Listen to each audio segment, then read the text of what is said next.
अपने विश्लेषण की शुरुआत आज उस खबर से करेंगे जो बजरंग बली से जुड़ी हुई है। जैसा मैंने आपको बताया, आज मंगलवार है, आज बजरंग बली का दिन होता है, लेकिन आज देश की राजनीति में भी बजरंग बली का दिन ही था और आज बजरंग बली भारत की राजनीति में सुबह से छाए हुए हैं। कर्नाटक चुनाव से पहले कांग्रेस पार्टी ने ऐलान किया कि अगर वो सरकार में आ गई तो बजरंग दल को बैन कर देगी। आज मैं कांग्रेस पार्टी के घोषणा पत्र की कॉपी अपने साथ लेकर आया हूं और इसमें स्पष्ट रूप से लिखा है कि बजरंग दल, पीएफआई और इस तरह के अन्य जो भी संगठन नफरत फैलाने का काम करते हैं, उन सभी के खिलाफ कानून के अनुरूप कांग्रेस पार्टी कड़ी कार्रवाई करेगी और इन संगठनों पर बैन यानी प्रतिबंध भी लगाया जा सकता है। और मैं आपको बताता हूं कि उन्होंने अपने मैनिफेस्टो में क्या लिखा है, पढ़कर बताऊंगा कि इस घोषणा पत्र में क्या लिखा है। देखिए, घोषणा पत्र की कॉपी आपके सामने मैं लेकर आया हूं और स्क्रीन पर तो आप देख ही पा रहे हैं, लेकिन इसमें लिखा है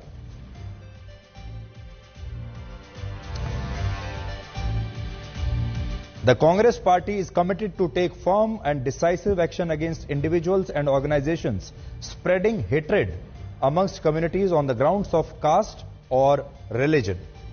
फिर वो ये भी कहते हैं कि हम organizations like Bajrang Dal, PFI और others promoting enmity or hatred, whether among majority or minority communities, we will take decisive action as per law, including imposing a ban on any such organizations. तो कानून के हिसाब से वो सख्त से सख्त कदम उठाएंगे, एक्शन लेंगे ऐसी संस्थाओं के खिलाफ जिसमें उन्हें बैन करना भी शामिल है। कांग्रेस ने बजरंग दल पर बैन लगाने का वादा करके जो फुल टॉस बॉल आज फेंकी, उस पर प्रधानमंत्री मोदी ने तुरंत ही मौका मिलते ही जबरदस्त छक्का मार दिया। और आज कर्नाटक के विजयनगर में प्रधानमंत्री मोदी की एक रैली थी और यह कर्नाटक का वही जिला है जिसे भगवान हनुमान की जन्मस्थली माना जाता है। और यही वजह है कि आज जब प्रधानमंत्री मोदी यहां पर रैली के लिए आए तो उन्होंने कहा कि कांग्रेस ने पहले भगवान श्री राम को ताले में बंद किया था और अब वो बजरंग बली को भी ताले में बंद करना चाहती है। मेरे लिए हनुमान जी की पवित्र भूमि को नमन करना ये बहुत बड़ा सौभाग्य है, लेकिन दुर्भाग्य देखिए, जब मैं आज हनुमान जी की पवित्र भूमि को प्रणाम करने के लिए आया हूं, उसी समय कांग्रेस पार्टी ने अपने मैनिफेस्टो में बजरंग बली को ताले में बंद करने का निर्णय किया है। पहले प्रभु श्री राम को ताले में बंद किया और अब जय बजरंग बली बोलने वालों को ताले में बंद करने का संकल्प लिया है। यह देश का दुर्भाग्य है कि कांग्रेस पार्टी को प्रभु श्री राम से भी तकलीफ होती थी और अब जय बजरंग बली बोलने वालों से भी तकलीफ हो रही है। अब आपको यह बताते हैं कि आखिर कर्नाटक विधानसभा चुनाव में बजरंग दल पर इतना विवाद क्यों हो रहा है। तो इसका सबसे बड़ा कारण है मुस्लिम और ईसाई वोट बैंक। यह वोट बैंक की राजनीति है।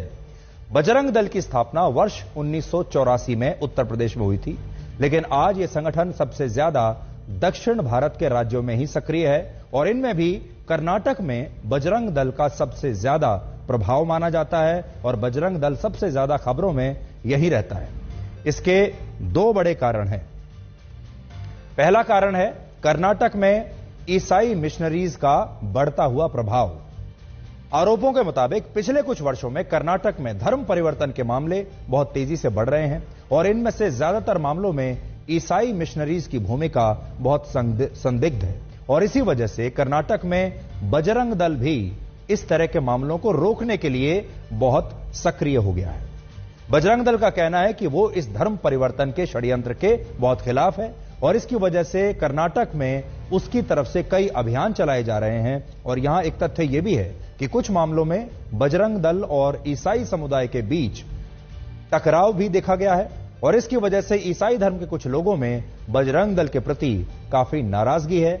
और यही वजह है कि शायद कांग्रेस पार्टी ने बजरंग दल को पीएफआई की तरह एक कट्टरपंथी संगठन बताते हुए उस पर बैन लगाने की बात कही है, क्योंकि कांग्रेस पार्टी जानती है कि जैसे ही वो ये बयान देगी, इससे ईसाई धर्म को मानने वाले लोग खुश हो जाएंगे।